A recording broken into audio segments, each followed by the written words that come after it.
This conversation between Mel Robbins and Wallo offers a powerful exploration of personal transformation, resilience, forgiveness, and self-empowerment.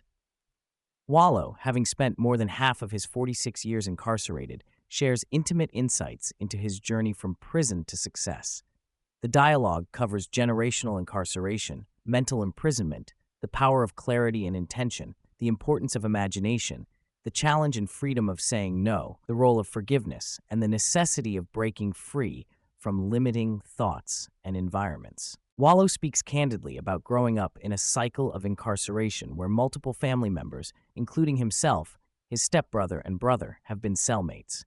He highlights the pervasive issue of mental incarceration in the free world, where many people live trapped by fear, societal expectations, and a lack of independent thought.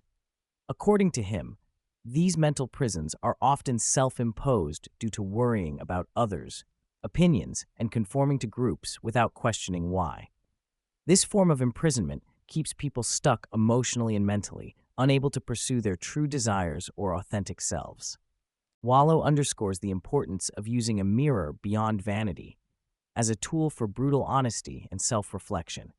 He explains that the mirror reflects the raw truth of who we are when no one else is watching. Most people avoid this truth due to fear and societal pressure, using the mirror instead to validate others' perceptions. He challenges listeners to start having real conversations with themselves, to recognize where they are living lies or denying their authentic selves, and to embrace discomfort as part of growth. A recurring theme is the necessity to activate the F-it button, an internal switch to stop caring about unhelpful judgments and criticisms from others. Wallo encourages a ruthless internal commitment to self-prioritization, saying yes to one's own values and dreams, and no to the distractions and pressures that come from external influences. This discipline of saying no to others in favor of oneself creates space for freedom and personal growth, allowing individuals to remove themselves from negative influences that hold them back. Wallo shares a deeply personal story about forgiving the man who killed his brother. Forgiveness, for him, was not about the perpetrator, but about freeing himself and his family from the burden of anger, pain, and the cycle of violence that permeated his community. He emphasizes that forgiveness helped him breathe, making space for love and joyful memories rather than being weighed down by hatred. This act of forgiveness became a form of living for his brother, turning immense pain into motivation for change and healing. During his years in prison, Wallo fortified his imagination by immersing himself in stories, learning, and visualization. Inspired by figures like Anthony Bourdain, he transformed his limited environment into a university, educating himself through books, television, and reflection. He practiced what he calls living inside the life you want, before actually having it, imagining experiences like visiting luxury hotels or driving high-end cars to mentally prepare for the success he intended to claim.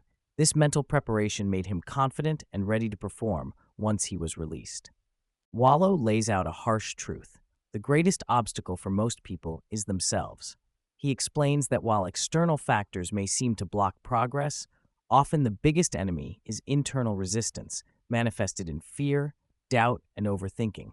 Many individuals talk themselves out of opportunities or back down from pursuing their goals before even trying.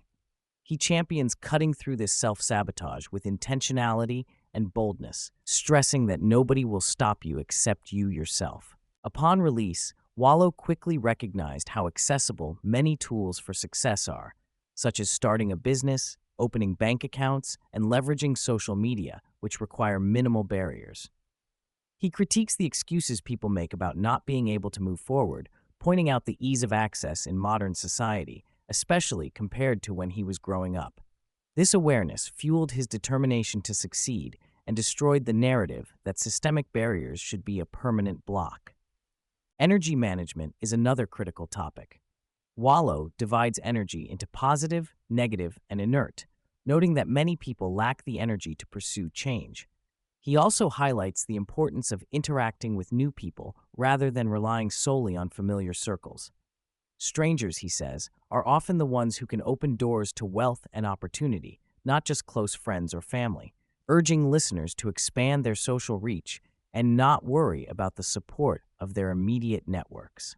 After release, Wallo leveraged his skills in marketing by offering free services to local businesses to build a portfolio, gain experience, and prove his concept. This strategy eventually led to paid work and larger opportunities, such as TEDx talks. This approach emphasizes starting with what one can do now, even without compensation, to create momentum and credibility that later generates income and impact. Wallo recounts how, before his release, he deliberately saved money, created a clear vision for his life, and declared unwavering confidence that nothing would stop him. This clarity gave him the psychological edge and motivation to pursue his goals with fierce tenacity. It was this clear vision combined with belief that made his transition successful, proving the critical role of setting intentions backed by self-trust. Wallo's story includes his impactful TEDx talks in which he shared messages about forgiveness and the power of saying "F it" to negativity. These appearances not only amplified his voice but allowed him to translate personal transformation into societal influence. The feedback from audiences underscored the power of his narrative in inspiring real-world change. Throughout the conversation, Wallo stresses the importance of accountability, rejecting victim mentality, and acknowledging personal role in both past struggles and future successes. He calls for listeners to stop negotiating with themselves or others about when to change and to act decisively. This approach ties directly into his mantra of choosing oneself consistently, embracing discomfort, and moving forward regardless of external circumstances. Wallo speaks passionately about his motivation to build a better future, not only for himself, but for family members he will never meet. He views this as a responsibility, driven neither by resentment toward his family's past mistakes nor by ego, but by a desire to break cycles and create lasting positive impact. This multi-generational vision fuels his purpose and informs his daily work. Finally, Wallo acknowledges that he still doesn't have everything figured out, but embraces the ongoing process of discovery and self-improvement. He encourages others to like, love, and choose themselves, even amid uncertainty. The conversation ends on a note of empowerment, urging people to stop wasting time, let go of fear, and fully step into the life they are meant to live.